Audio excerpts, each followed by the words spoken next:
First ever factory outlet Mukunda jewellers లో దంతేరు సందర్భంగా October 20 వరకు బంగారం వెండిపై 15 నుంచి 20% తగ్గింపు. వివరాలకు సంప్రదించండి. నమస్తే రమగారు. నమస్తే జయ. రమగారు, కార్తీక మాసం, ఈ మాసం మొత్తం చక్కగా మీ కార్తీక పురాణం ప్రతిరోజు వింటున్నాము. అయితే మాకేమనిపించిందంటే కార్తీక పురాణంతో పాటుగా శివ భక్తుల స్టోరీలు కూడా, వాళ్ళ కథలు కూడా ప్రజలకు అందించాలి, అది మీ ద్వారా అనిపించింది. ఎందుకంటే భోలా శంకరుడు అడిగిన వెంటనే వరాలు ఇచ్చేస్తూ ఉంటాడు. ఆయన చాలామంది భక్తులు ఉన్నారు కదండి, శివ భక్తులు, మనం చెప్పుకోదగ్గవారు. అది ఒక్కొక్క స్టోరీ కింద తీసుకొని ప్రజెంట్ చేద్దామని. శివభక్తుల గాథలంటే మనం తెలుగులో మనం సాధారణంగా శ్రీకాళహస్తి భక్తుల వలన ఏర్పడిన దేవాలయం కదా, మనకు తెలుసు అది. తర్వాత భక్త కన్నప్ప అని అలా చిన్న చిన్న గాథలు మనకు తెలుసుకొని, అయితే మనకి తెలుగు వారికి ప్రత్యేకంగా తెలియనివి ప్రత్యేకమైన గాథలు ఉన్నాయి. నాయనార్ల గాథలు ఇవేంటంటే తమిళ సంప్రదాయంలోవి 63 నాయనార్ల ప్రత్యేకమైన గాథలు పెరియ పురాణం అని ఆ పురాణంలో ఉన్నాయని చెప్తారు. పెరియ పురాణం అంటే పెద్ద పురాణం, తమిళంది. అవును, తమిళ మూలంలోంచి ఎవరో పెద్దవాళ్ళు దాన్ని ట్రాన్స్లేట్ చేసి పెట్టినవి. 63 మందట. మనకి ఆళ్వార్లు 12 ఆళ్వార్లు అని చెప్తారు, 12 మంది ఆళ్వార్ల గాథలు. ఆళ్వార్ల గాథలు చెప్పుకుంటాం మనం, భక్త రామానుజులు, భగవద్ రామానుజుల గురించి అలా చెప్తాం కదా. అట్లాగే ఈ నాయనార్ల గాథలు చాలా ప్రత్యేకమైనవి. మనం ఈ భక్త కన్నప్పగా మనం చెప్పుకునే కన్నప్ప కూడా తెలుగు కన్నప్ప కాదట, ఆయన కూడా నాయనార్లలో ఒకడని ఆ కథల్లో ఉంది. తమిళ సంప్రదాయమే అది కూడా. మనం ఒక స్త్రీ ఉండటం, ఆయనతో ఒక భార్య ఉండటం, మనం అలా చేసుకున్నాం కదా. తర్వాత ఏమో చిదంబరానికి సంబంధించిన నందుని చరితము వినుమ అని ఒక పాట వింటుంటాం ఘంటసాల గారిది. ఆ నందనార్ కూడా అక్కడ వాడే, చోళ రాజ్యంలో వాడే. చోళ పాండ్య రాజ్యాల్లో విశేషంగా శివభక్తి, నీకు తమిళియన్స్కి ఉన్నంత శివభక్తి, మురుగన్ భక్తి మన దగ్గర మనం అంత చూడం. అవును, అక్కడ భక్తుల గాథలు చాలా విశేషంగా చెప్తారు. తేవారం స్వామిని కీర్తించేవాడి కీర్తనలకి ప్రత్యేకమైన పేర్లు. ఆళ్వార్లు మనం ఎట్లా ఇవి చెప్పుకుంటాం కదా, తిరుప్పావ ఎట్లా చెప్తాం, రోజుకొక పాసురం లాగా తేవారం అంటారు దాన్ని, పూజించేటువంటి కీర్తనని. ఈ నాయనార్ల కథలు భలే ఇంట్రెస్టింగ్గా ఉంటాయి జయ, మహాభక్తి పరులుగా. మన కథల్లో శివుడు పరీక్షించేవాడుగా అక్కడక్కడనే కనిపిస్తాడు. మనం కూడా చెప్పుకుంటాం శివుడు పరీక్షించాడు అని. మన దగ్గర బాగా పరీక్షించేవాడు కృష్ణుడు. భక్తులని విష్ణువు బాగా పరీక్షిస్తాడు. వాడు పూర్తిగా శరణాగతికి చేరితే కానీ వాడిని కరుణించడని మనం భాగవత కథల ద్వారా మనకు తెలుస్తూ ఉంటుంది. నువ్వు తప్పిస్తే ఇంకెవ్వరు లేరు అంటే తప్ప కరుణించడు హరి. కానీ శివుడు అట్లా కాదు, బోళాశంకరుడు ప్రార్థనా మాత్రంతో కరుణిస్తాడు. శివుడు ప్రశ్నించి, శివుడు తరిచి తరిచి వీళ్ళ భక్తిని పదే పదే చెక్ చేసినట్టుగా కనపడతాయి నాయనార్ల గాథల్లో. పరీక్షించాడు పరమేశ్వరుడు, పరీక్ష పెట్టాడు, భక్తిని పరీక్షించాడు అని చెప్పబడిన గాథలు బాగా కనపడతాయి. తర్వాత ఈ భక్తుల్లో కూడా పరమేశ్వరునికి ఒక్కొక్క రకమైన సేవ చేసేవాళ్ళు, ఒక్కొక్కళ్ళు ఒక్కో రకం సేవ. ప్రతివాడు అభిషేకము, శివారాధన, పువ్వులు పెట్టడాలు, ప్రసాదం పెట్టడాలే కాదు, ఒక్కోళ్ళు ఒక్కో రకం. చాలా చిత్రంగా ఉంటాయి, మంచి మంచి కథలు ఉన్నాయి. వీళ్ళు వెంబడి ఒక్కో కథ చెప్పుకుందాము. ఈ నాయనార్ల గాథల్లో నుంచి ఎరిపాత నాయనార్ అనే ఆయన గురించి చెప్పుకుందాం. ఇవేంటంటే తమిళ పేర్లు తెలుస్తుంది, స్లాంగ్ మనకు తెలుస్తుంది. ఒకవేళ నేను ఏదైనా అక్షర దోషాలు ఉంటే తమిళ్ తెలిసిన వాళ్ళు నన్ను మన్నించండి, ఎందుకంటే తెలుగులో ట్రాన్స్లేట్ అయినప్పుడు ఆ పుస్తకంలో ఏ పేరు దొరికితే మనం అదే పేరు చెప్పగలుగుతాం. అందులో వాళ్ళు పలికే విధానం వేరుంటుంది, మనం మాట్లాడే విధానం వేరుంటుంది. తెలుగులో కూడా మనం కనిమొళి అని రాస్తాం, కనిమొళి అని చదువుతారు, చదువుతారు వాళ్ళు. వేరే అక్షరం తేడాగా ఉంటుంది కదా, రీకి తేడా ఉంది. సేమ్ డిట్టో అదే అక్షరం కాకపోయినా క్షమించాలి నన్ను మాత్రం. ఈ ఎరిపాత నాయనార్ కథ చాలా చిత్రంగా ఉంటుంది. ఈయన ఎక్కడ చోళరాజ్యంలో కరుపూరు అనే ప్రాంతానికి చెందినవాడు. అక్కడ అంబరావతి అని ఒక బ్రహ్మాండమైన నది ప్రవహించేదట. అక్కడున్న పరమేశ్వరాలయం పశుపతినాథుడు. ఈ పశుపతినాథుడు మనకి ఎక్కడ కనపడతారు, నేపాల్లో ఉన్నాడు. పశుపతినాథ మందిరం నేపాల్లోనే కదా ఉంటుంది. అయితే ఇక్కడ పశుపతినాథీశ్వరుడు పేరుతోటే ఒక ప్రత్యేకమైన శివాలయం ఉందట. ఆ పశుపతినాథుడిని బాగా సేవించేవారు ఈ ఎరిపాతర్ అంటారు, ఎరిపాత నాయనార్. అయితే ఆయన భక్తి ఎలాంటిదంటే ఆయన ఒక గొడ్డలి ధరించి తిరిగేవాడట. శివభక్తులకి ఏ ఆపద రాకుండా చూడడం ఆయన యొక్క భక్తి. బాగుంది. ఒట్టి శివసేవే కాకుండా భక్తులకు కూడా ఏమి ఉండకూడదు. రాకూడదు, ఏ ప్రాబ్లం రాకూడదు.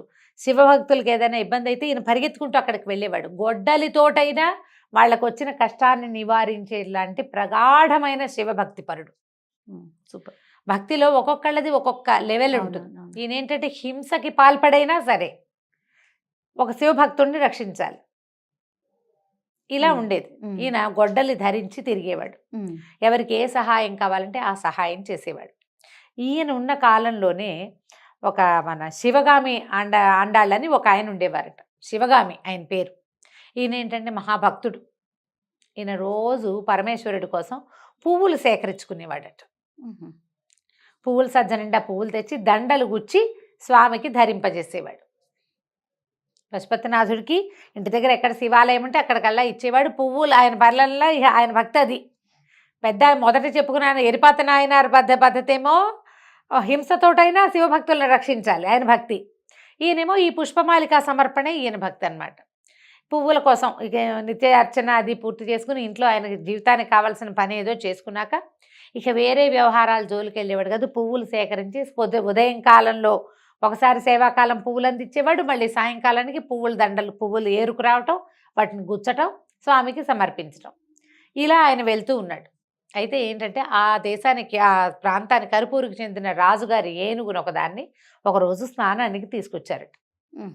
నదులకు తెస్తారు కదా, నీళ్లలో దింపి చాలాసేపు ఉంచుతారు. ఈ పెంపుడు ఏనుగులకి ఏంటంటే వాటంతటి స్వేచ్ఛాగమనం ఉండదు, కట్టేసి ఉంచుతారు వాటి. అవును. ఎప్పుడైనా ఒకరోజు లేదా వారానికి ఒకరోజు అని నియమంగా ఓ 3-4 మావటి వాళ్ళు కలిసి ఆ ఏనుగుని నీళ్లలోకి తీసుకొస్తారు. అది చాలాసేపు దానికి తిక్క తీరేదాకా నీళ్లలో ఉంటుంది. ఉండి దాని దారిని అది తీసుకెళ్తారు, వెళ్ళిపోతుంది. అది లేచి బయటకు వచ్చేదాకా అక్కడ ఆగుతారనమాట. అయితే ఒక 2 మావటి వాళ్ళు దాని మీద ఎక్కారు, 3 మావటి వాళ్ళు దాని పక్కన తీసుకెళ్తున్నారు. ఎటు వస్తుందో అని 5 ఉంటారనమాట, ఒకడే రాకుండా. అప్పుడప్పుడు తెచ్చే ఏనుగు. ఈ వస్తున్న ఏనుగు ఏమైంది, ఏనుగు దారిని ఏనుగు వస్తుంది. ఈ మన శివగాని ఆండవన్ గురించి చెప్పుకున్నాం కదా, ఆయన పువ్వుల కోసం బయలుదేరాడు. పువ్వులు సజ్జపుచ్చుకుని బయలుదేరాడు. ఈ బయలుదేరేసరికల్లా సరిగ్గా నదికి వెళ్ళి నది దగ్గర తారసపడ్డారు ఈ శివగామి గారును ఏనుగును. అప్పటిదాకా నడుస్తూ బాగానే ఉన్న ఈ ఏనుగుకి ఉండి ఉండి ఏం తెక్కొచ్చిందో ఆ పైనున్న మావటి వాళ్ళు కంట్రోల్ చేసినా కిందున్న వాళ్ళు అదిలించినా వినకుండా కొంత దూరంలో ఉండగానే పరిగెత్తుకుంటూ ఒక రకంగా మదం ఎక్కినట్టు ప్రవర్తించి పరిగెత్తుకుంటూ వచ్చేసి ముందు ఈయన చేతిలో ఉన్న పువ్వుల సజ్జ చిన్నది కాదు, అది బాగా పెద్ద బుట్ట. ఆయన బోళ్ళు పువ్వులు ఏరుతాడు కదా, ఆ బుట్టలాగి విసిరేసింది. బుట్ట పక్కన పడింది, పువ్వులన్నీ ఎగిరి రేవంతా పడ్డాయి. అక్కడి నుంచి ఆయన్ని విసిరేసింది. ఆయన పరమేశ్వర నరుస్తూ పడిపోయాడు. ఇంకో పక్క నుంచి వస్తున్న ఈ ఎరిపాత నాయనారు దాన్ని చూసేసరికల్లా ఈయనకి అర్థమైంది ఏదో జరుగుతోందని. ఆయన పరమేశ్వర అనగానే తన్నే పిలుస్తున్నట్టుంది. పరిగెత్తుకుంటూ వెళ్తే రేవంతా పువ్వులు సజ్జ నిండా ఉన్నాయి, పువ్వులన్నీ రేవు నిండా పడిపోయి ఉన్నాయి. ఏనుగు పరిగెడుతోంది, ఒక 4-5 మనుషులు దాని వెనకాల పరిగెడుతున్నారు. మరి ఈయనేమో ఇట్లా కుప్పకూలిపోయి ఇట్లా పడిపోయినాడు. ఇంకేముంది, పరమశివుడు పడిపోయాడు. ఈయన ఆగలేక భుజాన గొడ్డలుంది కదా, ఆ ఏనుగు కాళ్ళకేసి విసిరేశాడు. ఓహో, కాళ్ళు తెగి ఏనుగు నడగొండలాగా కుప్పకూలిపోయింది నేల మీద. ఈయన ఈ మనిషిని లేవనెత్తి ఒక్క పరుగును వెళ్ళి గొడ్డలు తీసుకుని ఏనుగుని సంహరించాడు. కొట్టేశాడు. దానికి మర్మఘాతం ఎక్కడ తగలకొడితే దెబ్బ, అక్కడ దెబ్బ కొడితే అయిపోతుంది. వెంటనే ఈ మావటి వాళ్ళు విరుసుకుపడ్డారు ఆయన మీద. వాళ్ళు రక్షించే ఏనుగు మీద ఎవరైనా పడితే ఏనుగుకి మదం ఎక్కడ సహజం కదా, వాళ్ళు మీద పడ్డారు. పడేసరికి ఈయన వాళ్ళను కూడా సంహరించేశాడు. ఆగలేకపోయాడు. ఒక శివభక్తుడు పువ్వులు కోసుకెళ్తుంటే ఇంత పని జరుగుతుందా? అక్కడి నుంచి హాహాకారాలు చేశారు చుట్టుపక్కల ప్రజలంతా. రాజుగారికి వచ్చింది వార్త.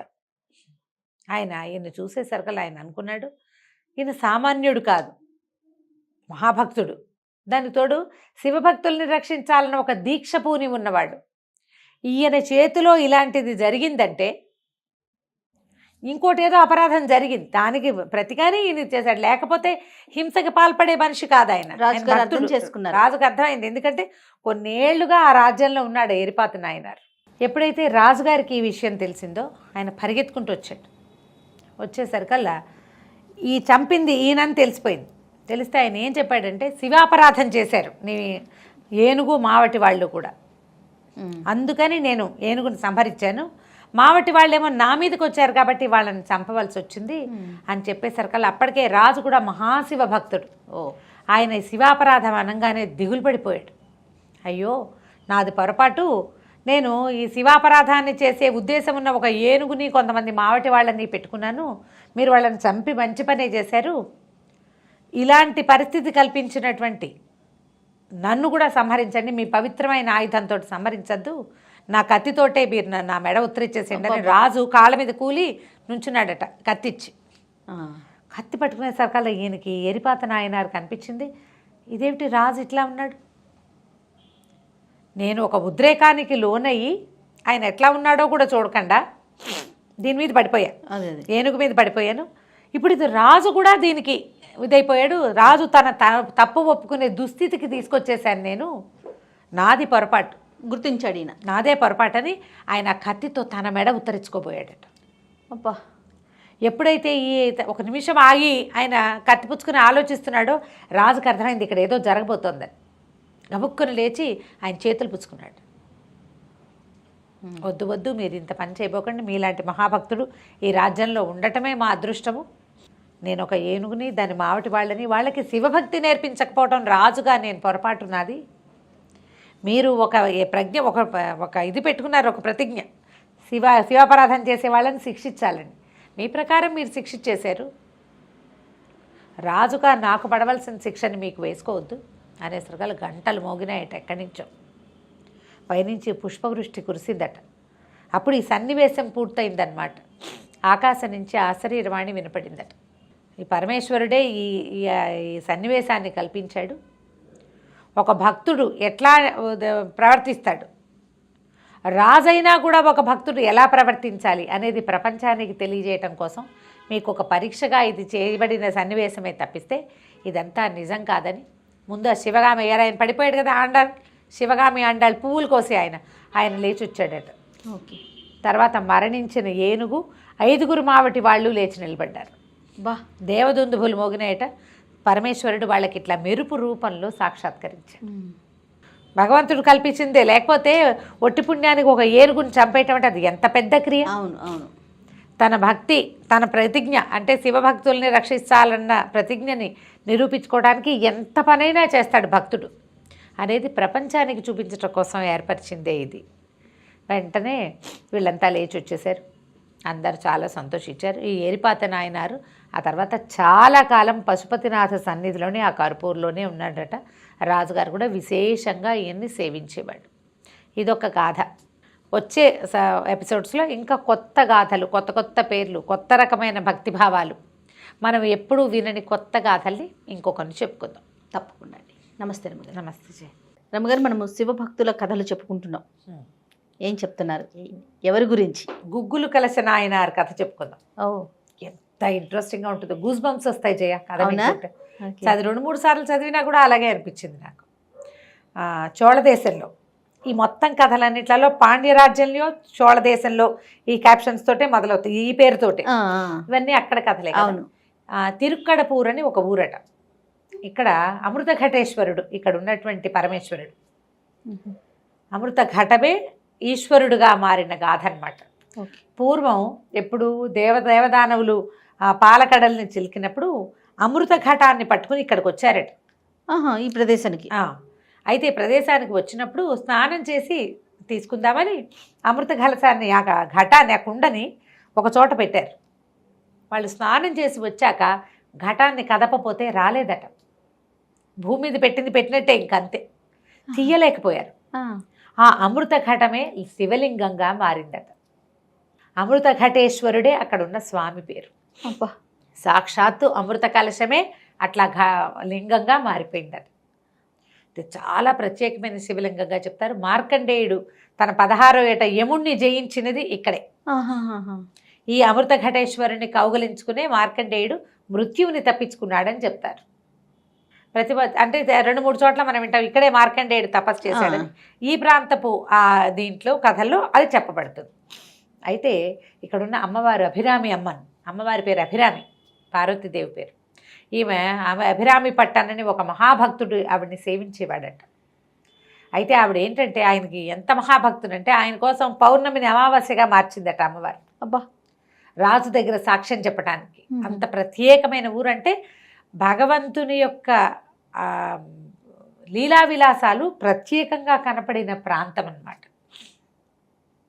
అది నిన్న మొన్న జరిగి ఉండదు, ఏదో కాలంలో జరిగి ఉంటాయి. ఆ ప్రాంతం అలాంటిది. భగవంతుని యొక్క లీలా విలాసం ప్రాంతాలకున్న విశిష్టత అలాంటిది. అయితే ఈ ప్రాంతంలో గుగ్గుల కలిసిన ఆయనారని ఒక ఆయన ఉండేవాడు.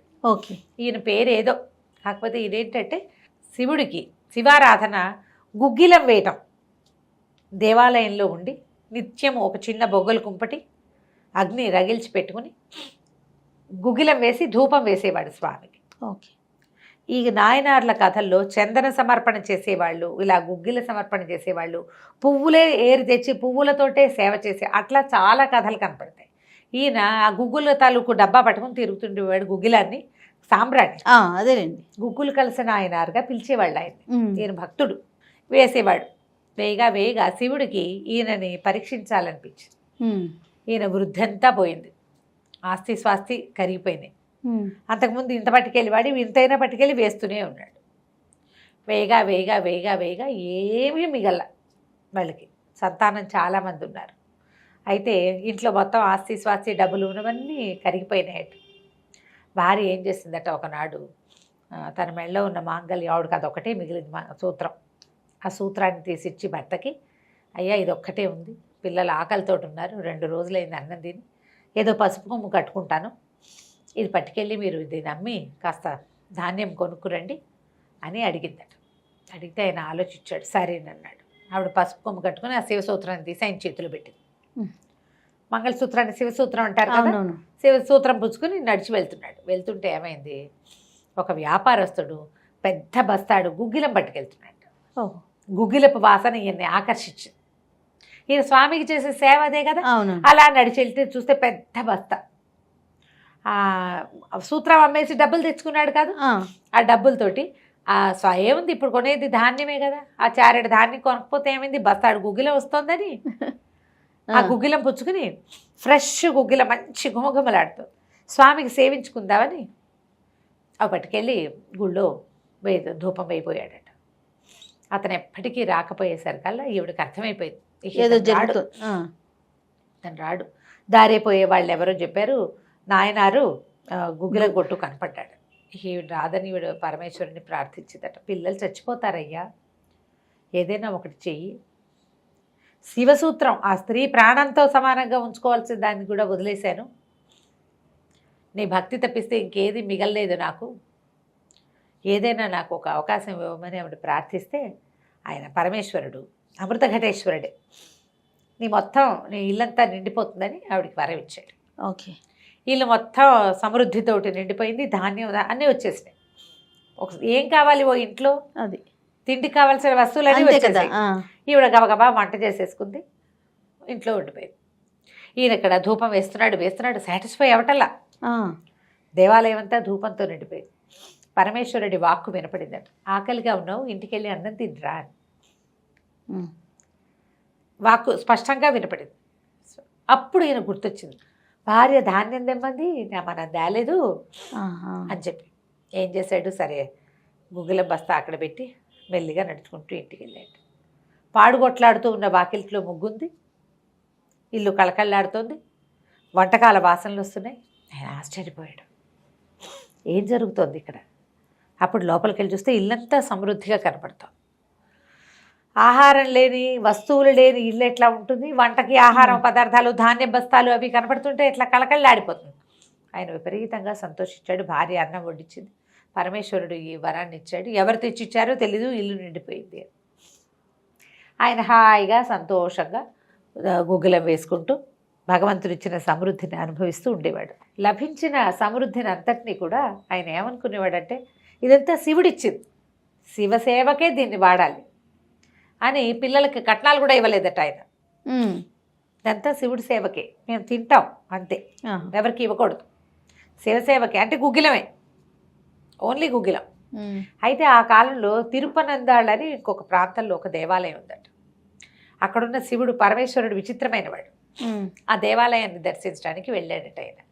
ఆ ప్రాంతంలో ఆ శివుడు ఏమిటంటే ఆయన కథ, అప్పుడు తాటక అని ఒక పేరున్నటువంటి ఒక రాక్షస రాజకన్య ఆయన్ని పూజించడానికి వచ్చేదట. పిల్లల కోసం, పుత్రుడి కోసం పూజించేది. అయితే ఒకనాడు ఏం చేసిందట ఆవిడ, పువ్వుల దండ కట్టి స్వామికి ఇట్లా సమర్పించబోయిందట. సమర్పించబోతుంటే ఆవిడ నడువు కట్టుకున్న వస్త్రం జారిపోతుంది. జారిపోతుంటే లేచి నిలబడింది, ఇట్లా వంగింది ముందుకి, దండ వేయబోయింది. అప్పుడు ఏం చేసిందట, 2 చేతులతో ఈ వస్త్రాన్ని ఇట్లా అదిం పట్టుకుందట. చేతులు ఇక్కడ పెట్టుకుంటే ఈ దండ ముందుకు ఎట్లా సాగుతుంది? సాగదుగా. శివలింగం ముందుకు వంగి దండ స్వీకరించిందట. అబ్బా, లింగం వంగి ఉండేదట అక్కడ. ఎంత ప్రయత్నించినా ఆ లింగాన్ని సాఫీగా చేయలేకపోయారు. ఇప్పటికీ ఉన్నట్లు చెప్తుందా పురాణం? ఇక్కడ ఈయన చేశాడు దాన్ని సరిగా. అప్పుడు అది ప్రాంతపు రాజుగారు శివలింగం ముందుకు వెళ్ళిపోయింది, ఇట్లా ఇలా వంగింది అని చెప్పి మోకులు కట్టించి ఏనుగులతో లాగిచ్చేట సరి చేయటానికి. ఏమైనా అంటే అది తన ఉన్న దీని నుంచి ప్లేస్ నుంచి ఇట్లా ముందుకు వచ్చేసింది. దీన్ని ఇట్లా వెనక్కి లాగదామనుకున్నారు, ఏం చేసినా అవలేదట, సరి చేయలేకపోయారు. ఒక భక్తురాలి చేతి నుంచి దండ స్వీకరించడానికి వంగాడు పరమేశ్వరుడు. భక్తికి లొంగుతాడు కానీ శక్తికి లొంగడు. ఎస్, శివుడి లక్షణం కదా, ఏ పరిస్థితిలో అయినా భక్తికే లొంగుతాడు. శక్తి నీకెంతున్నా ఏమీ లేదు, రావణాసురుడు అంతటి వాడికే లొంగలేదు, 10 తలలు ఉన్న వాడికి కూడా. అతనేం చేయలేకపోయాడు కదా. భక్తి చచ్చిపోతున్నాను నువ్వు రా అంటేనే వచ్చాడు, లేకపోతే రాడు శివుడు. దాన్ని సెట్ చేయలేకపోయారు, సరి చేయలేకపోయారట శివలింగాన్ని. అయితే ఈయన ఈ తిరుపనందాళ్ళని దేవాలయాన్ని చూడడానికి వెళ్ళాడు, మన గుగ్గిలు కలిసిన ఆయనార్ గారు.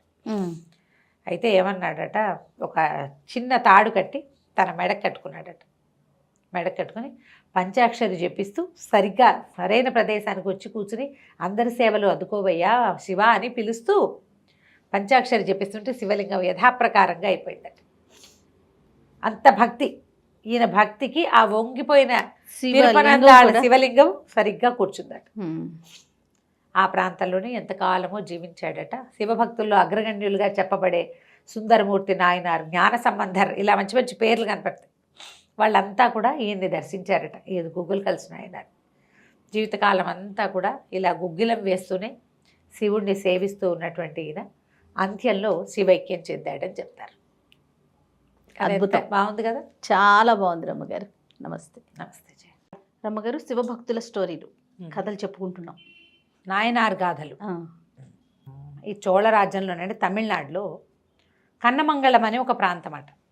ఇక్కడ తాయ్నార్ అని ఒక మహాభక్తుడు ఒక ఆయన ఉండేవాడు. తాయ్నార్, తాయ్ అంటే తల్లి, అలాంటిదే ఏదో తమాషా పేరు. అయితే ఈ తాయ్నార్కి విపరీతమైన శివభక్తి. ఈయన ఏం చేసేవాడంటే నిత్యం ఎర్ర బియ్యంతో అన్నం వండించి, ఎర్ర మూలికలు దొరుకుతాయట ఆ ప్రాంతాల్లో, వాటితో చారు కాసేవాడు. చారు తర్వాత మామిడికాయ ఊరగాయ, ఎర్రవి, ఈ ఎరుపు రంగు పదార్థాలతోటి పరమేశ్వరుడికి నివేదన చేసేవాడు. పరమశివభక్తుడు నిత్యము ఇదే నివేదన. దానికోసం ఆయన ప్రత్యేకంగా ఎర్రబియ్యం పండించేవాడు. ఇలా అదే పంట, ఎర్రబియ్యపు పంట ప్రత్యేకంగా శివ నివేదన కోసమే. ఆ ఎర్రబియ్యం ఎవడైనా తిన్నాడంటే ప్రసాదమే. ఇది ప్రత్యేక, ఆ పంట తక్కువ అనమాట, ఈల్డ్ తక్కువ అయి ఉంటుంది. మరి ఈ ఎర్రబియ్యం అంటే ఆ ప్రాంతంలో దానికి ఏ ధాన్యం పేరుందో మనకు తెలీదు, ప్రత్యేకంగా ఇలా వంచేసేవాళ్ళు. అయితే ఇలా చాలా కాలం జరగ్గా శివుడు ఇతన్ని పరీక్షించదలుచుకున్నాడు. మెల్లిగా ఈయనకి ఆర్థిక దుస్థితిని కల్పించడం మొదలుపెట్టాడు. ఈయన పొలం పరుల పాలైంది. అయినా కూడా మానలా, ఎట్లా కొట్లా కాస్త ఎర్రబియ్యం తెచ్చి పెట్టేవాడు. ఇంకా దుస్థితిలోకి వచ్చేసాడు. పని చేసుకుని బతకాల్సిన పరిస్థితి వచ్చింది. అందుకని ఆయన ఏం చేశాడు, ఎవరి దగ్గర పనికి చేరి తనకి కూలికి ధనం బదులు ఎర్రబియ్యం కూలి ఇచ్చేలాగా మాట్లాడుకున్నాడు. వచ్చిన ఎర్రబియ్యాన్ని శివ నివేదన చేసేవాడు. తనేమో ఈ మన కొర్ర బియ్యం తినేవాడు. క్రమంగా ఏం చేశాడు శివుడు, ఇంకా పరీక్ష మానల, మొత్తం ఏరియా అంతా ఎర్రబియ్యమే పండించేలాగా చేశాడు. ఈయన ఎర్రబియ్యం తిండు, ఈయన శివుడికి అర్పిస్తేనే తినాలి. కొర్రలు దొరకల, అన్నానికి అన్నం లేదు, కొర్రలే తినాలి. ఎర్రబియ్యం శివుడి నివేదనకే, తను తినకూడదు, ప్రసాదం అయ్యాకే తను తినాలి. ఇక పరీక్ష ఎక్కువైపోయిందనమాట. అయితే ఈయన ఏం చేశాడు, ఈయనకి ఇట్లా ఉంది కదా, భార్య ఏం చేసిందంటే వాళ్ళ దొడ్లో ఆకుకూరలు పండించడం మొదలుపెట్టింది. ఈయన తనకొచ్చిన కూలి ఎర్ర బియ్యాన్ని దేవుడికి పెట్టేవాడు, తనేమో ఆకూరలు వండుకుని తినేవాడు. కూర అన్నం లేదు, విపరీతంగా వర్షాలు వచ్చి కూరలు రావడం మానేసి, ఆకూర ఏముంది వాన పడితే కూలిపోతుంది, కూరలు కూడా లేవు. మంచినీళ్ళు తాగి ఉండటం మొదలుపెట్టాడు ఈయన. నీళ్ళే, ఈ ఆహారం లేదు. ఎర్రబియ్యం తినేవాడిని, బియ్యం తినేవాడిని కొర్రల్లోకి మార్చాడు శివుడు. కొర్రల వాడిని ఆకుకూరలలోకి మార్చాడు, ఆకుకూరల వాడిని నీళ్ళలోకి మార్చాడు. ఇందులోకి మారిన భక్తి మాత్రం మానలా.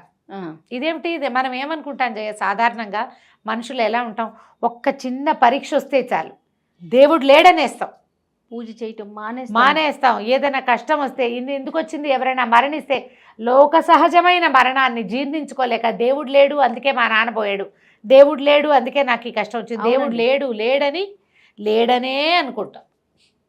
అన్నం కూడా లేకపోయినా కూడా ఈయన దేవుడు లేడనుకోలే. ఈ భక్తుల కథలు ఎందుకు చెప్పుకుంటామంటే ప్రశ్నించకూడనిదే అది. ఎప్పుడు నిన్ను నువ్వు ప్రశ్నించుకో, భగవంతుణ్ణి ప్రశ్నించకూడదు.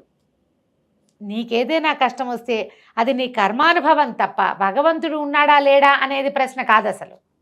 నీ యొక్క కర్మానుభవాన్ని నువ్వు తింటావు, నువ్వు దాన్నే తాగుతావు, నువ్వు దాంతోటే ఉంటావు, దాన్నే నువ్వు మోసుకెళ్తావు.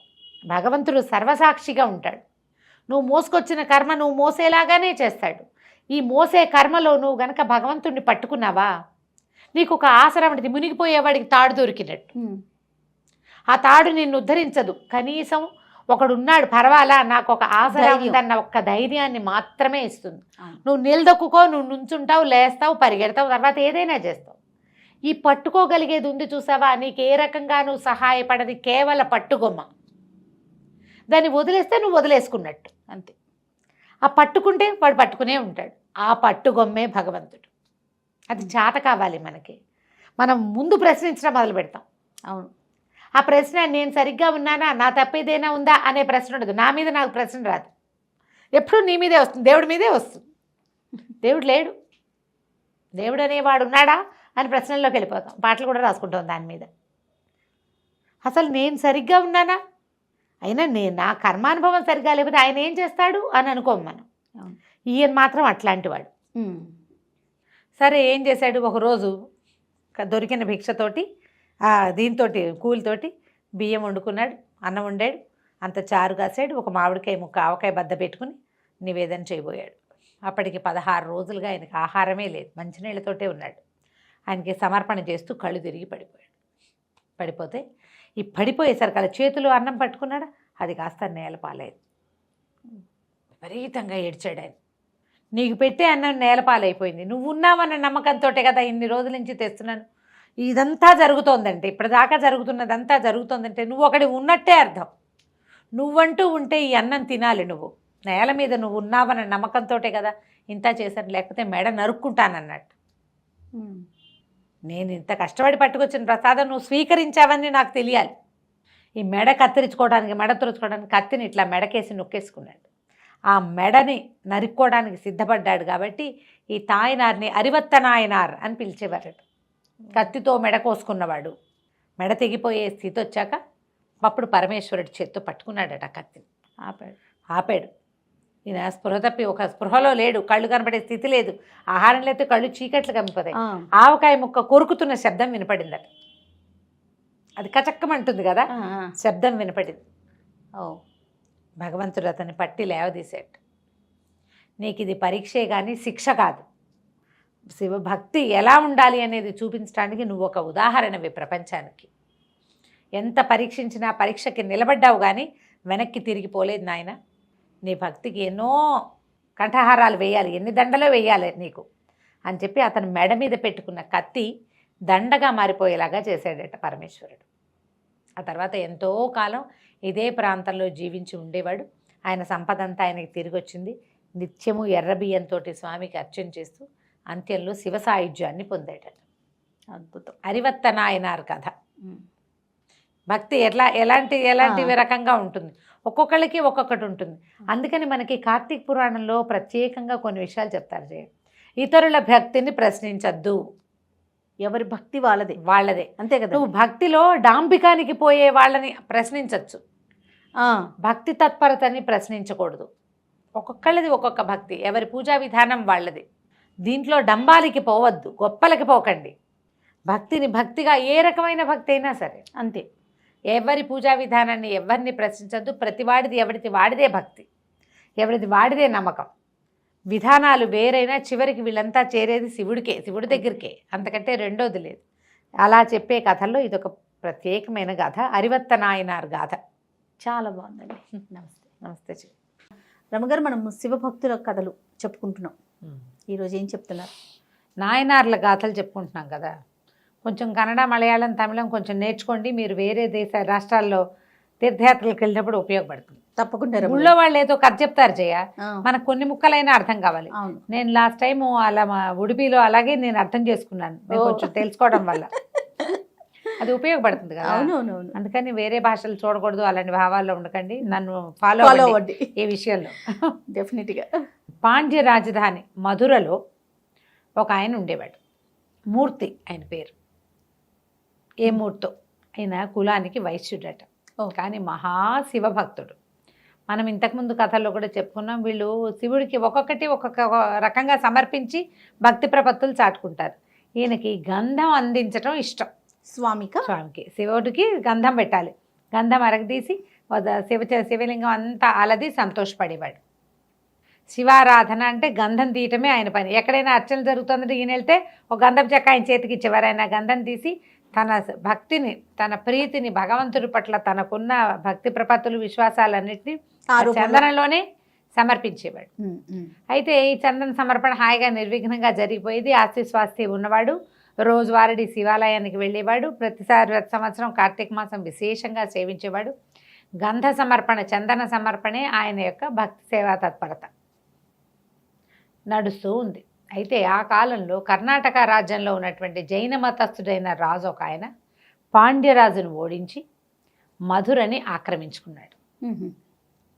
ఆక్రమించుకున్నాక సాధారణంగా పాలకులకి లేదా పైన ఉన్న వాళ్ళకి తమ కిందున్న వాళ్ళందరూ తాము పూజించే దేవుణ్ణే పూజించాలి, తాము ఆచరించిన మతాన్నే ఆచరించాలి, తనేది నమ్మాడో వాళ్ళు కూడా అది నమ్మి తీరాలి అని ఉంటుంది. అందుకని మనకి భారతదేశంలో ఏదైనా ఒక కొత్త మతం పుట్టి అందులో వాడెవడైనా రాజు అయ్యాడంటే దేశంలో ప్రజలు సగం మంది కనీసం బలవంతంగా ఆ మతంలోకి చేరిపోయేవాళ్ళు.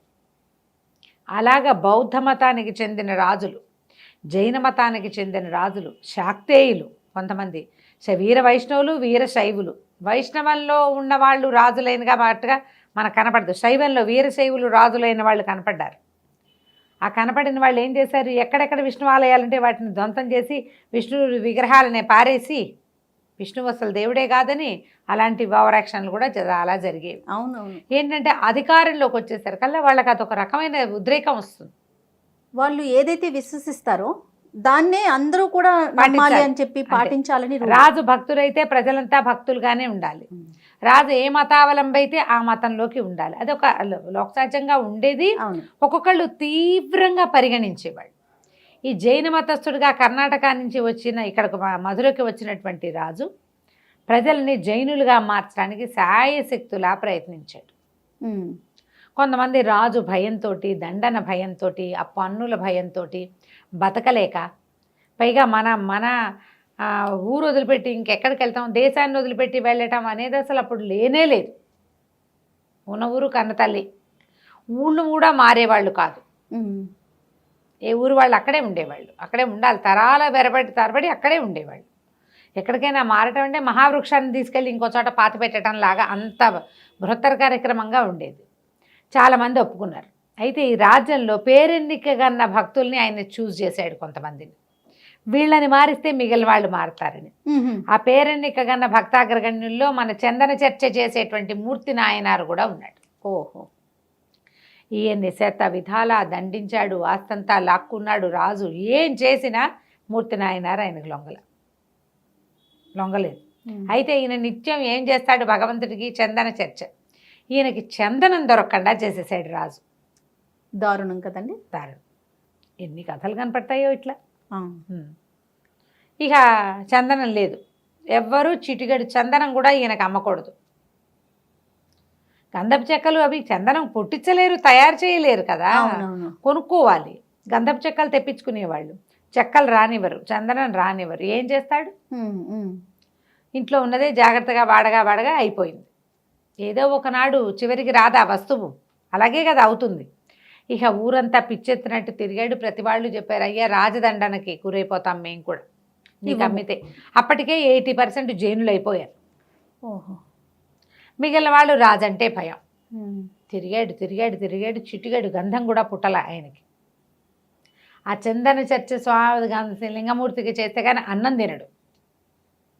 తిరిగి సాయంకాల వేళకి ఓ శివాలయంలోకి ప్రవేశించాడు. తిక్క పుట్టిపోయింది ఆయనకి. దేవాలయంలో ఏదో చర్చలు జరుగుతున్నాయి, మొత్తానికి మూతపడలా. కొన్ని గుళ్ళు మూతపడ్డాయి, కొన్ని ఉన్నాయి. లోపలికి వెళ్ళేసరికి ఆయనకి ఆ గంధం ఏం చేయాలి, గంధం ఏం చేస్తారు, ఇట్లా చెక్క పట్టుకుని ఇట్లా అరగదీస్తారు కదా. వెళ్ళి ఆ సాన దగ్గర నుంచున్నాడు, పసుపెట్లేసి కూర్చున్నాడు, సానకేసి చూస్తున్నాడు. అసంకల్పితంగా ఆయన 2 చేతులు ఆ సాన మీదకి వెళ్ళిపోయింది. పంచాక్షరి జపం చేస్తూ చేతుల్ని రుద్దటం మొదలుపెట్టాడు. చెక్క లేదు. ఒక ఉద్రేకానికి లోనయ్యి తన చేతుల్ని అరగదీసి నెత్తురు కారిపోయి ఎముకలు అరిగిపోయే వరకు ఒళ్ళు తెలియలే ఆయనకి. మొత్తం ఏముంది, దేనికేసైనా రాస్తే కోసుకుపోదు. సాన రోజువారీ రుద్దటానికి అలవాటు పడింది కదా. అరగ ఈ పైభాగం అంతా అరగదీసేసి ఎముకల మీదకి వెళ్ళిపోయింది. నెత్తురు మయం దేవాలయం అంతా. ఏడ్చేస్తున్నాడు ఆయన. ఇది చేయకపోతే ఇంకా నాకు శివ చర్చ లేదు, శివసేవ లేదు, ఇంకా భగవత్ సేవ లేదు. ఆ దుఃఖము, ఉద్వేగము, ఇలాంటి పరిస్థితుల్లో నేను దేవసేవ ఎట్లా చేసుకుంటాను, దైవసేవ. ఆ ఏడుస్తూ పంచాక్షరి జపం చేస్తూ అరిచేతులు అరగదీసేసుకున్నాడు. వేళ్ళు అన్నీ ఇట్లా అరిగిపోయి ఇట్లా పట్టుకుంటారు కదా, ఈ భాగాలు ఈ భాగము అంతా కూడా ఇవి ముణుకుల మీద తొందరగా కట్ అయిపోతుంది కదా, ఇక్కడ ఇవి కట్ అవుతుంది, పూను సరిగిపోతుంది. అరిపోయేసరికి అలా పడిపోయాడు. నెత్తురు మొత్తం దేవాలయం అంతా నెత్తురు, చుట్టుపక్కల వాళ్ళంతా చేరారు, గంటలు మోగిపోతున్నాయి. దేవాలయం అంతా దగదగాయమానంగా జ్యోతులు వెలిగిపోయినాయట. శివవాక్కు ఆయనకు వినపడింది. మూర్తి నాయనారు, నువ్వు కంగారు పడకు, నీ భక్తికి మెచ్చాను, నువ్వు ధైర్యంగా ఉండు, నువ్వు రాజు అవుతావు, ఈ దేశాన్ని మళ్ళీ శైవ మతంలోకి మార్చు, న్యాయంగా పాలన చెయ్యి. నీ భక్తి అనన్య సామాన్యమైన భక్తికి చాలా నేను సంతోషించానని శివవారిని వినపడింది. ఈయన నెత్తురోడుతున్న చేతులతోటి శివుడికి నమస్కారం చేసి ఇంటికి వెళ్ళిపోయాడు. చేతులకు కట్లు కట్టారు. చుట్టుపక్కల జనం అంతా చేరారుగా, దేవాలయం అంతా శుభ్రం చేశారు. ఈ వాక్యాలు ఇదంతా ఊరంతా వచ్చేసినాయి. చెప్పుకోవడానికి ఏముంది, అదే కదా. మామూలుగానే చిన్న పిచ్చి మాటలే, ఇదిగో పులంటే అదిగో తోక అంటారు. ఇట్లాంటి మహాద్భుతమైన సంగతి గంటలు మోగటం, దీపాలు వాటంతటా వెలిగిపోవటం, బయట నుంచి చూసిన వాళ్ళకి దేవాలయంలో ఏదో వెలుగొస్తున్న భావన వచ్చింది. పరిగెత్తుకొచ్చారు, ఎవరికి వినపడలా, ఈయన ఒకటికే వినపడింది. కానీ ఏదో జరుగుతోందని తెలుస్తుంది. ఒక మహాద్భుతం జరిగేటప్పుడు అందరికీ అర్థమవుతుంది. అవునవును, ఏమిటో తెలియదు కానీ ఏదో జరిగిందని మాత్రం తెలుస్తుంది. ఈయన ఇంటికి వచ్చేసాడు, చేతులకు కట్లు కట్టుకున్నాడు, కుమిలిపోతున్నాడు. శివసేవ చేయడానికి వీలు లేకుండా పోయింది, చేతులు ఇట్లా అవుడైపోయినాయి. మర్నాడు శివాలయానికి బయలుదేరాడు. శివాలయానికి వెళ్తే తెల్లవారుజామున కర్కోటకుడుగా ఉన్న జైన రాజు మరణించాడని వార్త వచ్చింది. 13 రోజులు రోజు శివాలయానికి వెళ్ళొచ్చాడు ఈయన. 14వ రోజు శివాలయానికి వెళ్తుంటే ఒక ఏనుగు ఎదురొచ్చింది. ఏనుగు ఎదురొచ్చి ఈయన మెడలో దండేసింది. రాజుగారు నిస్సంతుగా మరణించాడు, సంతానం లేదు. మరి ఇప్పుడు వాళ్ళ దేశం నుంచి ఎవరిని పిలిపిస్తారు? ఇప్పుడు రాజుగా ఒకడు కావాలి కదా. అయితే మంత్రులు ఏం తీర్మానించుకున్నారంటే, రాజుగారి కార్యక్రమాలు అయిపోనిచ్చి 12 రోజులు అయిపోనిచ్చి భద్రగజానికి ఒక దండిద్దాం. ఈ గజం ఆయన కర్ణాటక నుంచి తెచ్చుకున్నాడు పాండ్యదేశానికి. ఆయన ఆ ఏనుగు ఎక్కి వచ్చాడు. ఆ భద్రగజం ఆయన పుట్టిన దగ్గర నుంచి ఆ రాజుతోటే ఉంది. అది ఎవరిని ఎన్నుకుంటే ఎవరికి దండేస్తే వారిని రాజును చేద్దాం, అదే భగవంతుడి ఆజ్ఞగా భావిద్దామని భావించారు. అద్భుతం. ఆయన జైన మతం తీసుకున్నాడు, ఆయనకి సంతానం లేదు. జైన మతం పుచ్చుకున్న వాడికి రాజకాక్ష ఏంటో మనకు తెలియదు. అంటే పుచ్చుకున్నాడు రాజుగా ఉండగానే, ఇంకా అలా కంటిన్యూ అయ్యాడనమాట.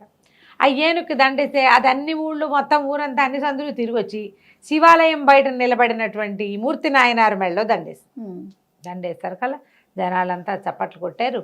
రాజుగారి తర్వాత ఈ వెనకాల వచ్చినటువంటి జనాలు పల్లకి తీసుకొచ్చారు. ఏనుగుని ఎక్కమన్నారు. ఈయన లేవదీశారు. ఈయన నిర్ఘాంతపోయాడు. ఏనుగు వచ్చి దండేస్తే, అయ్యా మా రాజు వచ్చి రాజుగా అయ్యి మా దేశాన్ని ఉద్ధరించండి, మీలాంటి మహానుభావుల కోసమే మేము చూస్తున్నాం, భద్రగజం మిమ్మల్ని సెలెక్ట్ చేసింది అని చెప్పారు. చెప్పేసరికి ఆయన అన్నాడు, రాచరికం ఎందుకు, శివసేవ కంటే గొప్పదా అది? అది కాదు కదా, ముందు మీరందరూ శైవులుగా మారితేనే ఈ రాజ్యాన్ని నేను స్వీకరిస్తానన్నాడు. అందరూ మళ్ళీ జైన మతాన్ని వదిలిపెట్టుకున్నారు, జైనాచారాలు మానేశారు. అప్పుడు ఈయన రాజుగా మారాడు.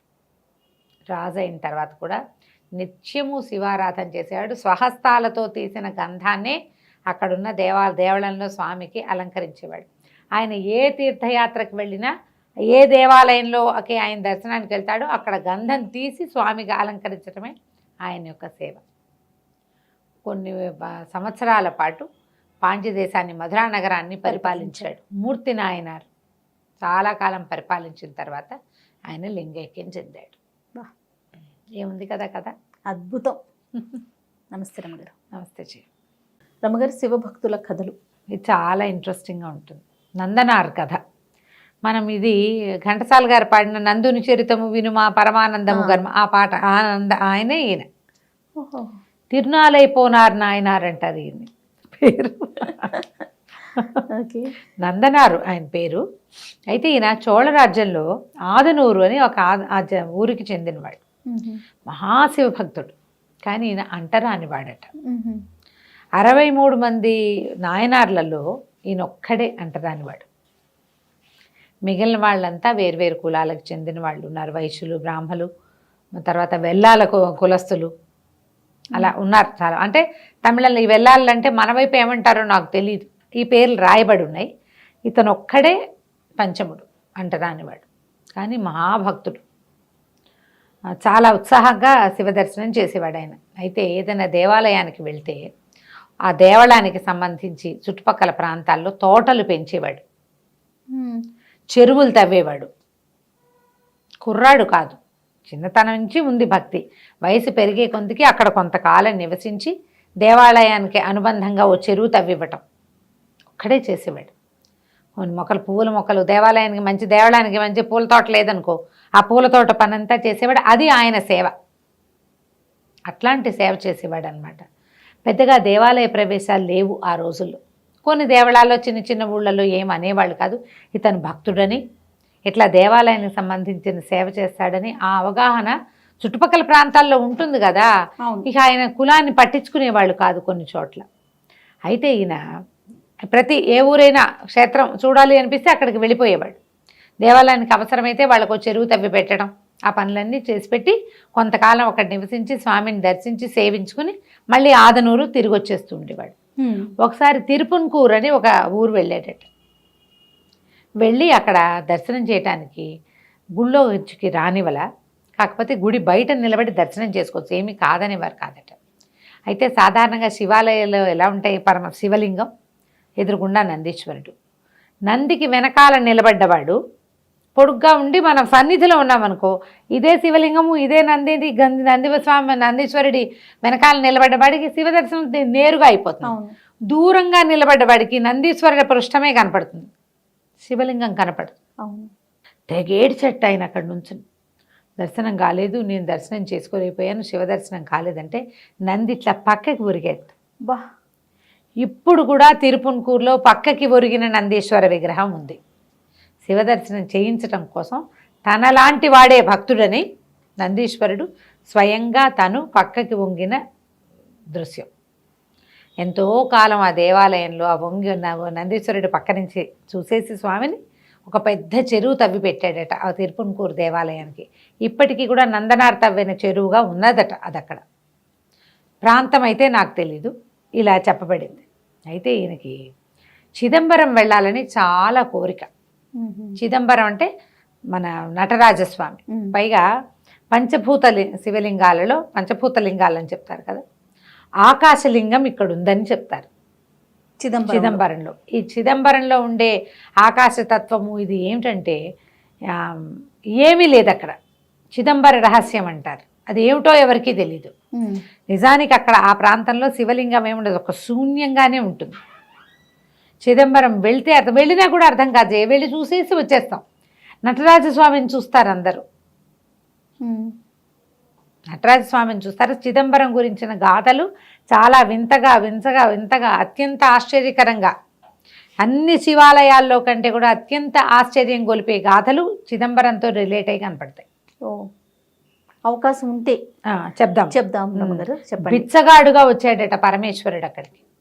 బిచ్చగాడు, బిచ్చాటనాథర్ అంటారు. బిచ్చాటన చేసుకోవటానికే బిచ్చగాడుగా వచ్చి అక్కడ నటరాజ స్వరూపంగా వెలిసాడు. అక్కడున్న పంచభూత లింగాల్లో ఆఖరిదైనటువంటి ఆకాశతత్వలింగం, అది కంటికి కనపడేదే కాదు, కానీ ఆ నటరాజస్వామిని చూడాలని ఈయనకి కోరిక. చాలా ప్రయత్నం చేసి ఎవరి దగ్గర పనిచేసేవాట ఇతను, వాళ్ళని అడిగి అడిగి అడిగి వెళ్తా వెళ్తా వెళ్తా అనేవాడు. రేపు వెళ్తాను, రేపు బయలుదేరి వెళ్తున్నా చిదంబరం అని చెప్పేవాడు. అందుకని తిరునాళ్ళైపోనారనే పేరు అందుకొచ్చింది. రేపు వెళ్తాననే వాడుగా ప్రసిద్ధి పొందాడు ఆయన. ఆ రేపెళ్తానని ఎంతకాలమో ఆయన చిదంబరం వెళ్ళలేకపోయాడు. రేపు రాసుకుంటే ఏమవుతుంది, అది రేపే అవుతుంది కదా. మనం విష్ణు భక్తుల గాథల్లో కూడా ఇలా వెళ్ళాలనుకుని వెళ్ళలేకపోయిన ఒక భక్తుడి కథ నేను ఆల్రెడీ నీకు చెప్పాను. ఎక్కడంటే మన తిరుమలలో ఉంటుంది, మన కులశేఖరాల వారు కూడా ఇలాగే శ్రీరంగం ఆయన వెళ్ళాలని రోజు రంగయాత్రకు బయలుదేరేవాడు ఆయన. లేదు, ఇవాళ ఎవరో విష్ణు భక్తులు వచ్చేవాళ్ళు, వాళ్ళని సేవించాలి. భగవంతుని సేవ కంటే భాగవత సేవ పరమోత్తమమైనది. విష్ణు గాథల్లో అది చెప్పబడుతుంది, వైష్ణవులు ఆచరించవలసిన విధానం. ఈ వచ్చిన భక్తుల సేవతోటి రేపు వస్తాను మీరు వెళ్ళండి అని ఆ రంగయాత్రని పంపించేవాడు. రేపు మళ్ళీ రంగయాత్ర సిద్ధమయ్యేది. ప్రతిరోజు రంగయాత్రని ప్రకటించేవాడు ఆయన, శ్రీరంగం వెళ్దాము అని. కొంతమంది బయలుదేరేవాళ్ళు, బయలుదేరిన యాత్ర వెళ్ళిపోయేది, ఈయన ఇక్కడే ఉండేవాడు, వెళ్ళలేకపోయేవాడు. అసలు ఆయన పేరే అదే చెప్తారు, దినదిన రంగయాత్రని ప్రకటించిన రాజు. ఈయన తిరునాళ్ళైపోనారు రేపు వెళ్ళేవాడిగా ప్రసిద్ధి పొందాడు. సంవత్సరాలు గడిచిపోయినా చిదంబరం వెళ్ళలేకపోయాడు. చివరికి బాగా ప్రఖ్యాతి పొందిన తర్వాత ప్రజలే అతన్ని చిదంబరం పంపించారు. ఈ చిదంబరం వెళ్ళేసరికల్లా ఈయన యొక్క అంటరానితనం అక్కడ అడ్డమైపోయింది. దర్శనం కాల, దేవాలయంలోకి రావడానికి వీల్లేకపోయింది. ఆయన వస్త్రాలు ఆయనది మామూలుగా అప్పుడు తెలిసేది అనుకుంటా, విభూతి పుండ్రాలు లేని ఇతనిని లోపలికి రానివ్వాల. ఈయన భక్తుడే కానీ వేషధారణ లేదు. అయితే ఏమైంది, తెగేడ్చేట, విపరీతంగా దుఃఖించాడు. నన్ను చూడనివ్వవా, ఎంత ప్రయత్నం చేసి వచ్చాను, ఇన్ని రోజుల నుంచి నేను చూడాలనే కదా వచ్చానంటే. అప్పుడు ఆయన ఏం చెప్పాడంటే, ఈ వీటిని 5 పంచసభలని చెప్తారు. ఈ చిదంబరము ఇంకా కొంచెం మొత్తం 5 దేవాలయాలు, టకటకా పేర్లు గుర్తుపడి రావటంలా నాకు. ఈయనున్నది కనక సభ, రత్నసభ, ఇట్లా సభలు 5 ఉన్నాయి. పంచసభాపతి అంటారు అక్కడున్న పరమేశ్వరుని. సభాపతి పేరు పెట్టుకుంటారు తమిళియన్స్. ఇది కనక సభ. ఈ కనక సభకి రావాలంటే అగ్నిస్నానం చేసి రమ్మని కలలో చెప్పాడట శివుడు ఈయనకి. నందనార్కి కలలో కనపడ్డాడు, నువ్వు రా, నీకు దర్శనం ఇస్తాను నేను, అయితే అగ్నిస్నానం చేసి రా, నువ్వు అగ్నిస్నానం చేస్తే నీకు కనక సభలోకి ప్రవేశం లభిస్తుంది, నువ్వు నా దగ్గరకు వద్దు కానీ నన్ను దర్శిద్దు కానీ అని.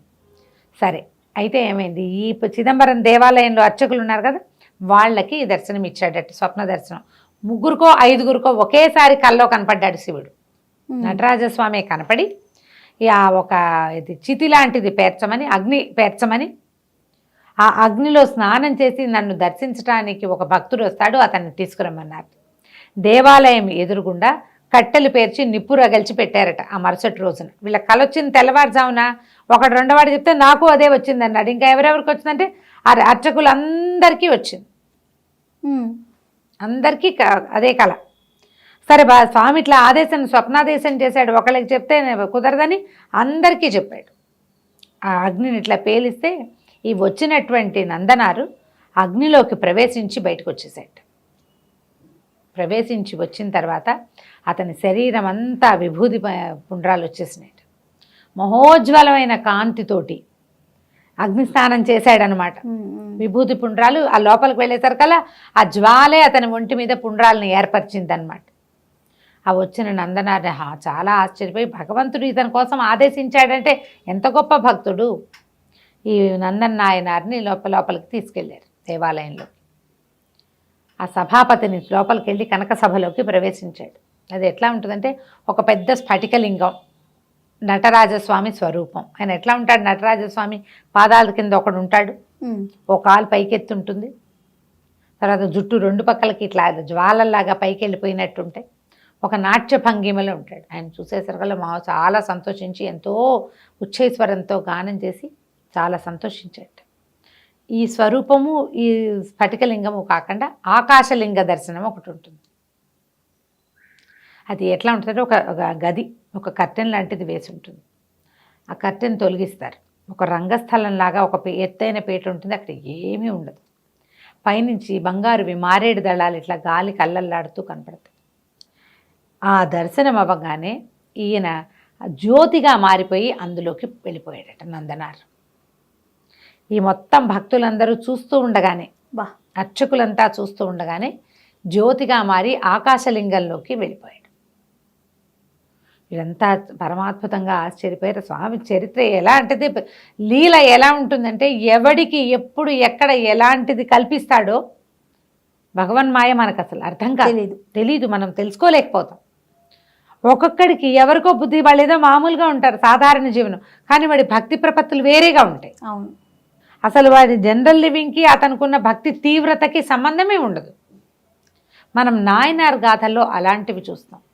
ఈ నందనార్నే తిరునాలైపోనార్గా నందనార్గా చెప్పేవారు. తిరునాలైపోనార్ నాయనార్ ఆయన పేరు. ఈ మొత్తం 63 మందిలో ఒకే ఒక అంటరాని వాడుగా చెప్పబడినప్పటికీ అలా సశరీరంగా భగవంతుడిలో చేరిన అతి తక్కువ మందిలో నందనారు కూడా ఒకడు. ఏముంది కదా కథ, ఎంత అద్భుతం నమ్మగారు. కానీ కార్తీక మాసంలో ఇలా శివ భక్తుల కథలు వినటం నిజంగా చాలా అదృష్టం అండి. నమస్తే నమ్మగారు. నమస్తే. శివభక్తుల కథలు చెప్పుకుంటున్నాం. నాయనార్ గాథలు అత్యద్భుతంగా. చండీశ్వర నాయనార్ ఇప్పుడు కార్తీక పురాణం ప్రతిరోజు చెప్తున్నారు కదా రమ్మగారు, వాటితో పాటు భక్తుల కథలు కూడా వింటాం. భలే సంతోషంగా అనిపిస్తుంది. నేను డైరెక్ట్ గా వింటాను కదా, భలే ఉన్నాయండి కథలో లీనమైపోతున్నా. నేనే కాదు, మొత్తం మన కెమెరామెన్స్ తో సహా. చండీశ్వర నాయనార్ కథ చాలా బాగుంటుంది, ఎంత ఇంట్రెస్టింగ్ గా ఉంటుందో. చోళ దేశంలో తిరుజ్ఞాననల్లూరు అనే ఒక ఊరుందట. ఈ పేర్లు నోటికి రావట్లేదు, అదే కదా. అయితే ఈ ఊళ్ళో యజ్ఞశర్మ పవిత్ర అనే పుణ్య దంపతులకి విచార శర్మ అని ఒక కుమారుడు ఉండేవాడు. మరి విచార శర్మ అని పేరు పెట్టారేమిటో. పిల్లాడు పుట్టినప్పటి నుంచి చాలా బ్రైట్గా ఉండేవాడు. ఏది చెప్పినా వచ్చేసేది. ఏడాది 2 ఏళ్ళు అసలు మాటలు వచ్చాక శుక్లాంబరదనం అలాంటివి వచ్చేసేవి. కాస్త వయసు వచ్చాక అన్నీ సహస్రనామాలు అన్నీ వచ్చేసేవి. 5 ఏళ్లకి అసలు వాడు వినని పాఠము తెలియని విషయము లేకుండా అన్నీ మాట్లాడేవాడు, అన్నీ చెప్పేవాడు, విన్నది విన్నట్టు నేర్చేసుకునేవాడు. 7వ ఏటే ఆ పిల్లవాడికి చక్కగా ఇది చేశారు, ఉపనయనం చేశారు. ఉపనయనం చేసి మంత్రోపదేశాలు అవి మొదలు పెడితే అసలు ఎంత స్పీడ్గా 10 ఏళ్ళు వచ్చేసరికి సమస్తమైన వేదాంగాలు నేర్చేసుకున్నాడు. మామూలు పిల్లలకి 10 రోజులు పట్టేది, ఈ అబ్బాయికి ఒక పూట పడుతుంది. అంత జ్ఞాపక శక్తి, అపరిమితమైన శివభక్తి, చాలా శివభక్తిగా ఉండేవాడు. అయితే ఏం చేశారు, ఈ పిల్లవాడిని తీసుకెళ్ళి చాలా నేర్చుకుంటున్నాడు, బాగున్నాడు అని ఒక మంచి గురుకులంలో పెట్టారు. ఆ గురుకులంలో కూడా అందరి మన్నన పొందేవాడు. పిల్లవాడు చాలా బ్రైట్ అని సామవేదం ఒక్కొక్క వేదం చొప్పున నేర్పించేవాళ్ళు, ఏది నేర్చుకున్నా వచ్చేసి. అయితే కొన్ని ఆవులు ఉండేవి, మామూలుగా గురుకులాల్లో ఉంటాయి కదా, రోజువారీ సేవకి ఆ పాలు కావాలి, వీళ్ళకి ఆహారంలోకి మజ్జిగ కావాలి, పాలు అవి తాగేవాళ్ళు కాదు అసలు. పాలు ఎప్పుడు దైవారాధనకే, పంచామృతాలు చేసి పెరుగుని అప్పుడప్పుడు భోజనానికి వాడుకునేవాళ్ళు. కొన్ని ఆవులు ఉండేవి. ఒక కాపలా వాడికి ఆవులను అప్పచెప్పారట. అప్పచెప్తే ఈ విచార శర్మ ఎక్కడికో వెళ్ళి తిరిగి వస్తుంటే అతనికి కనపడింది. కాపలావాడు ఒక ఆవు ఎప్పటికీ కదలటం లేదని ఆవును కొట్టాడు. చూసేసరికి తనకు చాలా కష్టంతో వచ్చింది. అయ్యో, ఆవే కదా సమస్త దైవాలకి నెలవు, పంచామృతాలే కదా శివసేవకి నిత్యం ఉపయోగపడేది.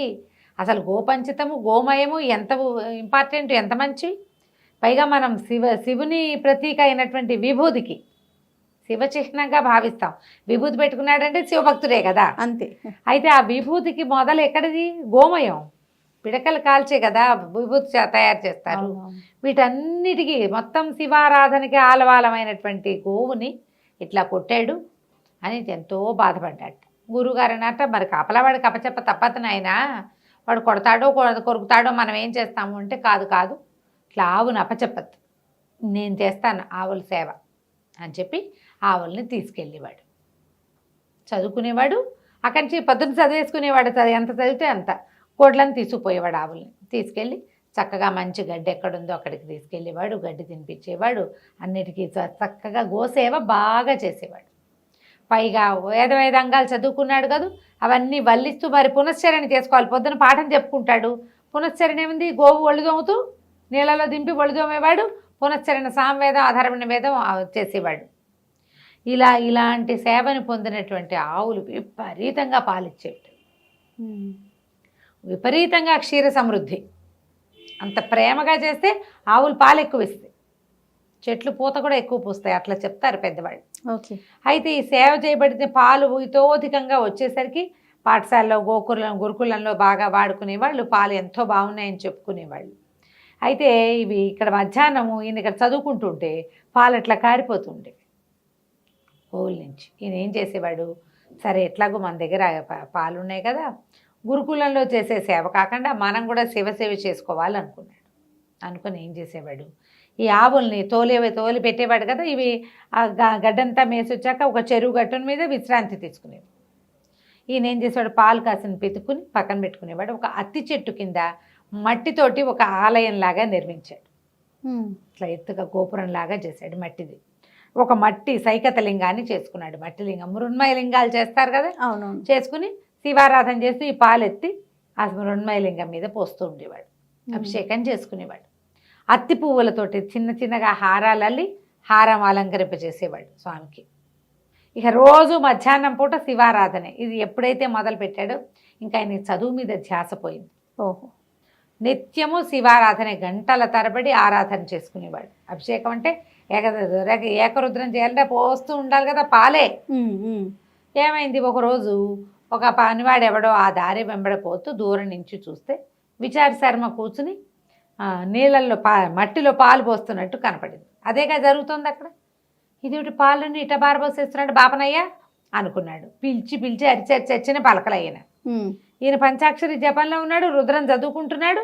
ఇహో యజ్ఞం ఈయన చేస్తున్నటువంటి ఉంది కదా, ఏమన్నా అభిషేక యజ్ఞంలో మునిగిపోయి ఉన్నాడు. పిలిచి వాడికి విసుగుపుట్టి గురుకులానికి పోయి చెప్పాడు, ఈయన మీకు ఎక్కడికి పాలు ఇవ్వడం కాదండి, మధ్యాహ్నాలు పాలు తీసుకుని మట్టిలో పోసేస్తున్నాడు అని. అక్కడి నుంచి గురుకులంలో వాళ్ళు యజ్ఞశర్మకి పిల్లవాడి తండ్రి ఏకనాథుడు అని పేరు కూడా ఆయన కేకేశారు. మీ అబ్బాయి ఏమో ఇట్లాంటి పని చేస్తున్నాడు, వీరేదో చదువుకొని పెట్టారు, ఆవులు కాస్తానని వెళ్ళాడు, పాలు తీసి ఒక మట్టిలో పోయటం ఏమిటి, కనుక్కోండి మీ పిల్లాడిని అని చెప్పారు. ఈయనకు ఒక 19-20 ఏళ్ళు 18 ఏళ్ళు ఉంటాయి, అంతకంటే వయసు లేదు. ఈ విచార శర్మ వాళ్ళ నాన్న పిల్లవాడిని అబ్జర్వ్ చేసి ఒకనాడు అతను వెనకాల వెళ్ళాడు. వెళ్తే మధ్యాహ్నం అవ్వగానే ఈ అబ్బాయి బాస్పెట్లు వేసి కూర్చున్నాడు, మట్టితోటి శివలింగాన్ని చేసి అక్కడ పెట్టుకున్నాడు. లింగాన్ని చేసే టైంలో ఆయన చూడాలి, లింగం అభిషేకం పెట్టుకున్న తర్వాత ఈయన అభిషేకం చేస్తుంటే చూశాడు. వెనక నుంచి విచార అని కేకలు పెట్టాడు. కేకలేవు, అరుపులు లేవు, పలకల. ఇక మందులో మునిగిపోయి ఉన్నవాడు, వాడికి పనివాడు పిలిచినా ఒకటే, తండ్రి పిలిచినా ఒకటే, శివారాధన అంతే, అది తప్ప రెండోది లేదు. అక్కడి నుంచి ఆయన ఏం చేశాడు, వెనక నుంచి వచ్చి ఈ గోపురంలాగా మట్టిది కట్టుంది కదా, దాన్ని ఒక్క దెబ్బ కొట్టి కొడుకుని ఒక దెబ్బ కొట్టాడు. ఆ పాల చెంబుని ఇట్లా పుచ్చుకున్నాడు కదా, ఆ చెంబు కాస్త పడిపోయి ఆ శివలింగం పడిపోగానే ఉగ్రుడైపోయాడు. ఈ విచార సరే ఉగ్రుడైపోయి అక్కడి నుంచి ఒక కర్రను తీసి, నా శివారాధనని ఎవరు పాడు చేశారో వాళ్ళ కాళ్ళు తెగిపోవాలని ఆ కర్రని విసిరేశాడు. కర్రతో కాళ్ళు ఎట్లా తెగుతాయి, తగులుతుంది కదా, కానీ వాళ్ళు తెగాలి అని చెప్పి కర్రను విసిరితే ఆ కర్ర గొడ్డలిగా మారి ఆయన కాళ్ళు తెగొట్టేస్తుంది. శివభక్తుడి ఆజ్ఞని కర్రలు కూడా పాటిస్తాయి. పడిపోయాడు. పడిపోయిన తండ్రిని చూశాక ఇతనికి స్పృహ వచ్చింది. తండ్రి తను కాళ్ళు తెగ నరికేశాను అని. తండ్రి కాస్త మరణించాడు. ఇప్పుడు అతనుగా 50-60 ఏళ్ళు ఉన్న వాళ్ళకి అట్లా ఏదైనా దెబ్బ తగిలితే షాక్ అయిపోరు. ఇతను నిర్ఘాంతపోయాడు. ఇదేదో అపరాధం చేశాను, శివాపరాధంతో పాటు తండ్రి కూడా అపరాధం చేశాను, ఏం చేయాలని దుఃఖంతో కుమిలిపోయాడు.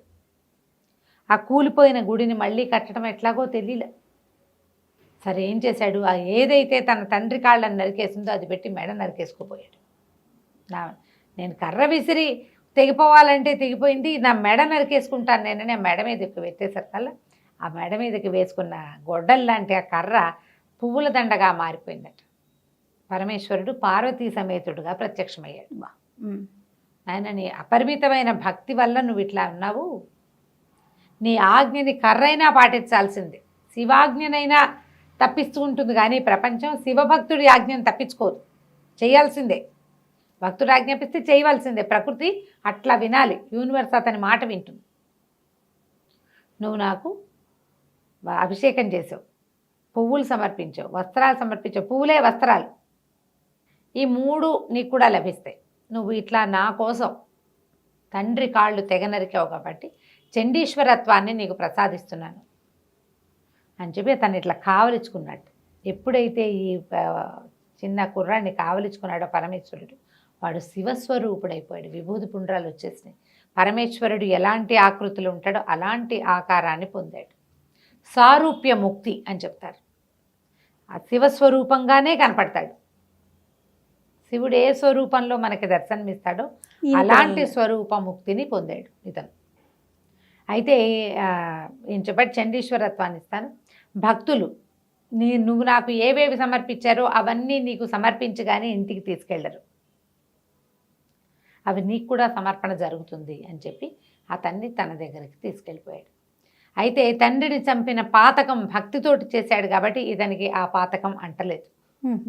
ఈ శివభక్తుడి చేతిలో మరణించాడు కాబట్టి వాళ్ళ నాన్న కూడా సాయుధ్యం లభించింది, శివ సాయుధ్యం లభించింది. సారూప్య సామీప్య సాయుధ్యాలు ముక్తులు కొన్ని రకాలన్నమాట. సాలోక్యము శివలోకంలో ఉండటం, శివునిలో ఐక్యమైపోవటం, శివుని సమీపంలో నివసించటం సారూప్య ముక్తి. ఆ తర్వాత శివుడి లాంటి స్వరూపం, విష్ణువు దగ్గర కూడా ఇలాంటి ముక్తులు లభిస్తాయి. శివ సాయుధ్యాన్ని సారూప్యాన్ని పొందారు తండ్రి కొడుకు ఇద్దరు కూడా. ఆ తర్వాత ఈయన్ని ఏదో పేరు చండీశ్వర నాయనార్గా చెప్పబడుతున్నారు. బాగుంది కదా కదా, మహాద్భుతం. నమస్తే అండి. నమస్తే.